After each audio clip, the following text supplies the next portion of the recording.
A couple of months ago, I did a video about Star Fox Assault, and I wrapped it up by going over what I'd like to have seen the series do next. To quickly summarize, I just feel like Star Fox has a lot more to offer, and it was time for the games to expand out from reliving the glory days. But whatever dreams I had were dashed when Nintendo announced a remake of Star Fox 64 immediately afterward. First impressions for me were pretty bad at the time, but now that it's out, I've found myself with a lot more thoughts than I even expected. In a vacuum, Star Fox 2026 is a genuinely good game, but it feels emblematic of the state of the modern games industry. In fairness, after playing it, it's like an 8 out of 10 for a fan of the original Star Fox 64. That adds a bit more to an already classic game. But this isn't what I was hoping for when rumors about Star Fox's revival cropped up. And it feels like another strange step to take for such a long and confused series. This is going to be more of an overall discussion, but there will be potential spoilers for the new game and the rest of the series. And if you have your own opinions, of course, I'd love to hear what you think down below, because there are a lot of broad ideas I'm going to go over here. That said, I just hope you hear me out first, and we can get right to it.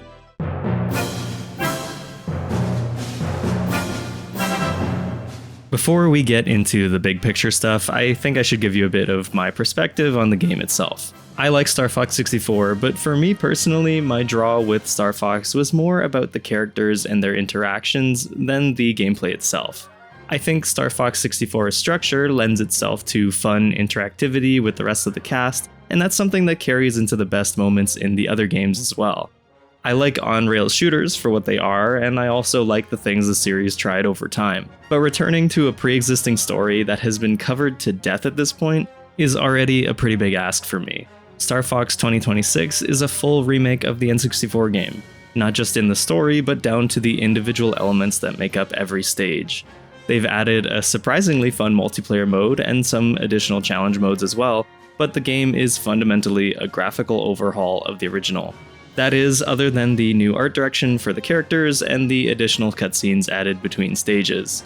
I don't hate the character designs as much as some people I've seen online, but it took me some time to get used to them. I heard some people say they follow the puppet look of the Super Nintendo games, but I don't really see it.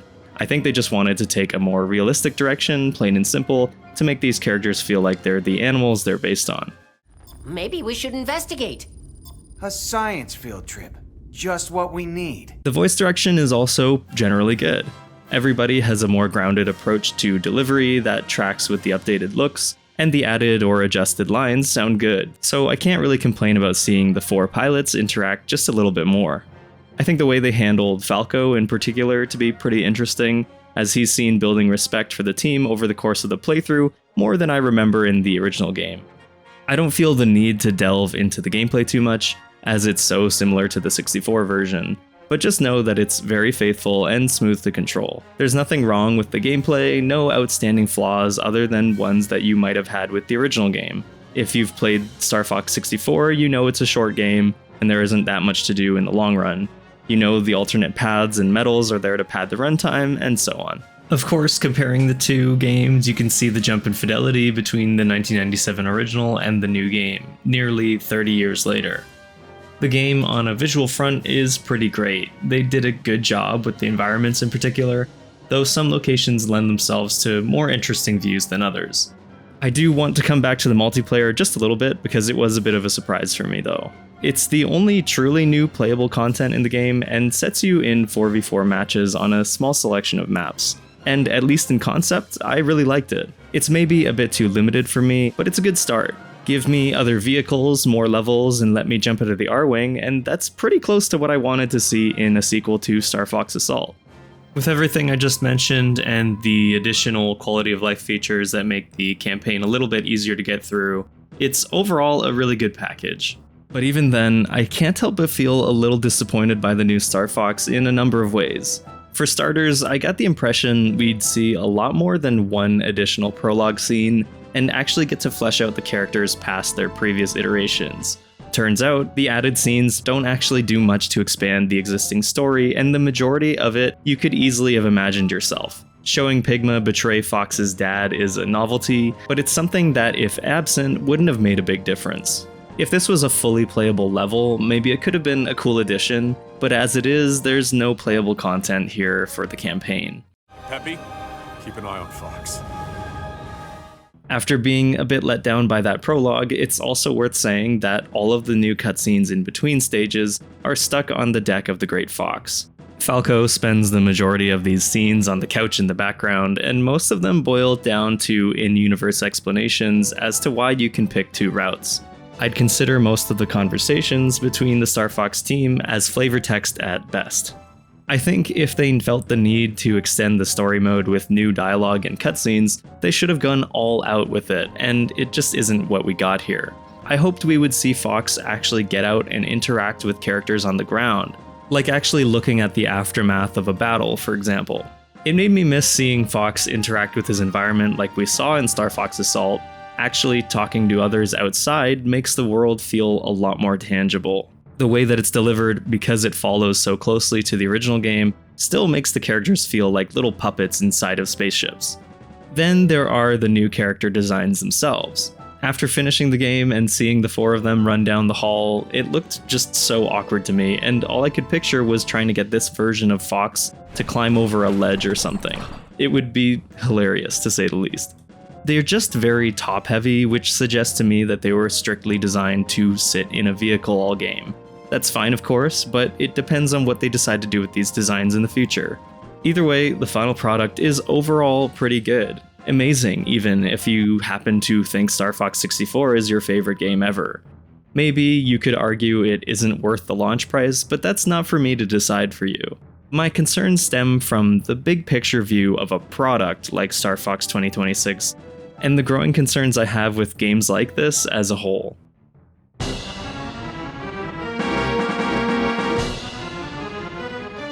Remember being excited for new games? Remakes have been a thing for video games for basically their entire existence. But I feel like their increased prevalence has started to hang heavy over the last console generation. For clarity's sake, I define a remake as a game with the same general concept or story that adds new gameplay or features built from the ground up. A remaster is a presentation-focused upgrade with the same underlying structure and minor gameplay adjustments. And a port is the exact same game with minimal upgrades such as improved resolution. Actually pinpointing all of these definitions is somewhat meaningless, but I think you know it when you see it. Some games that are called remasters are actually ports, but Star Fox 2026 just about qualifies to be a remake. And truthfully, I do enjoy the odd remake or remaster. For things like Final Fantasy VII or Resident Evil 2, remakes did nothing but increase my respect for the source material while also being fun new games in their own right. And remasters like Metroid Prime are a fun way to revisit a favorite game of mine. But is it safe to say now with Star Fox and the upcoming Ocarina of Time remake that we are taking things a little too far? There are just so many of these things now, it feels like you can't go 2 days without seeing a new remake of a game that arguably didn't need one. I think neither Star Fox nor Zelda needed a full ground-up remaster, past maybe a port of the 3DS versions into HD for a budget price. Those two games in particular are timeless, and the rough edges of their original iterations are a part of their charm. I've probably said it in a past video, but I'm of the opinion that very, very few games actually need remakes, and the vast majority of older titles could get by with a simple addition like improved performance or save states. It's hard to be critical of the idea of something without appearing like you're critical of the thing itself. I didn't really want a remake like this, but I don't mean to undermine the care and attention to detail that remakes in general take to make. It's obvious why game companies do this. It's a cheap nostalgia grab that takes much less effort than making something wholly original. You're probably thinking, hey, it's just a smart business decision, what's the problem? But I don't think that we should applaud a business for making smart decisions when they actively stifle the art-making process. The AAA game industry, I think, is at its best when the artwork aligns with the production budgets afforded by larger studios. And so the largely positive response to Star Fox is kind of confusing to me. I feel like Disney's live-action remakes justifiably get hit with so much backlash, while games like this are praised for the exact same things. Of course, these things may or may not be said by the same people, but I hope you understand what I'm getting at. Personally, I would have been infinitely more excited at the prospect of a new Star Fox game, even if it was just a dozen new stages and a story that at least acknowledged the previous games. I don't think Star Fox 2026 is going to be regarded in the same way Star Fox 64 was, because the majority of its value is derived from a pre-existing title. That's not to say a newcomer couldn't enjoy it, but the original game has been there the entire time. Whether you determine these remakes to be worth it is up to you, but it's a practice that I think undermines the artistic value of the original work while suggesting that fans are incapable of enjoying an older game. And again, Star Fox 64 has been available to play on Switch 2 from the very first day it hit the market. My Emperor! I failed you! I want to see the game industry thriving, and big budget adaptations that add little of substance can't be good when it seems that they already struggle to get interesting sequels made in the first place. Give me ports of retro games any day. Call them remasters if you want. But making originals accessible is more than enough, and the industry as a whole feels much more stagnant when we can't move on from the greatest hits.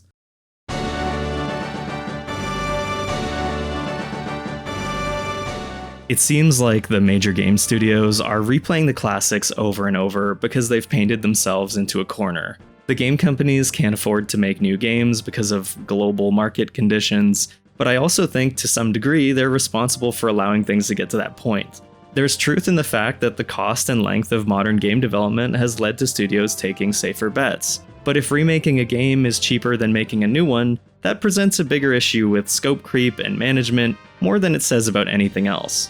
I think whether it was intentional or not, a lot of big AAA franchises of games tend to train their audiences to want certain things, like preferring remakes and remasters over ports and new games. And in a lot of ways, the studios themselves bought cheap tickets for quick returns, and now we're stuck cycling through nostalgia. I think it's human nature to want something that's comfortable while also keeping things interesting and different, and that's what remakes tend to boil down to. Something that takes advantage of people's desire to be comfortable with the art they consume.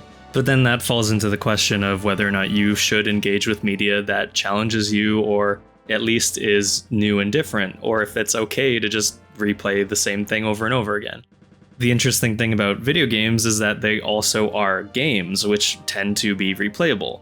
I don't pretend to have all the answers. And I'd be hypocritical if I said I didn't feel it myself, being manipulated by nostalgia and just wanting to see what a fancy version of something I liked before could look like. We wouldn't trade these R-Wings for anything. While there's totally a time and place for remasters and remakes, at what point should we as the audience draw the line? For a long, dormant series like this, I think banking on an older title is as safe a bet as possible, but one that maybe shouldn't be rewarded. Nostalgia is a safe bet, and the very games that we are nostalgic for weren't themselves safe bets. For myself, I've decided I don't really want to support this practice anymore, so I'm intending to buy used copies if I decide to try a remake. That way, studios don't earn that sale until they make something original. Here's an edit real quick. PlayStation just announced that they're not doing physical copies at all. I don't currently own a PS5, so it doesn't affect me too much, but that's the reason why you need physical copies, so you can actually vote with your wallet. There's been this trend I see stating that remakes are stepping stones to making new games in the future, but when I think about it, it's actually somewhat hit or miss. Speaking just for Nintendo's efforts, the Metroid 2 remake led to Dread, which I thought was great, but I'd argue they didn't see the same results with Zelda Echoes of Wisdom or Metroid Prime 4. Realities of game development aside, I would have preferred those studios jumped right into making something new from the get-go. I find in a small way the excitement of a new idea is diminished when we already saw something so similar come out just beforehand. The new art style in Echoes of Wisdom would probably be more exciting if we didn't already see Link's Awakening a few years before. On the consumer side, this practice often makes it feel like a studio is holding a series for ransom, like you're expecting us to crowdfund the opportunity to buy a new one. Maybe the first couple of times this was acceptable, but Dead Space's remake didn't lead to anything, and we just had to be okay with that. Who's to say the upcoming Rayman remake will in any way impact a new entry? Spyro was given a remake that took 8 years to get a sequel. Nintendo seems to be more stable than other studios, but who's to say they owe us anything after we buy the new Star Fox? The game is on track to outperform every other one in the Star Fox franchise, meaning there's a good shot they would fund a new game. But it's still up to them to decide what the budget for that new game is, if it gets to be something new or exciting, or if it just becomes a bland sequel that apes the original. And if you're like me and appreciate games like Star Fox Assault, what are the odds that helping support Star Fox's next game will lead to more of it?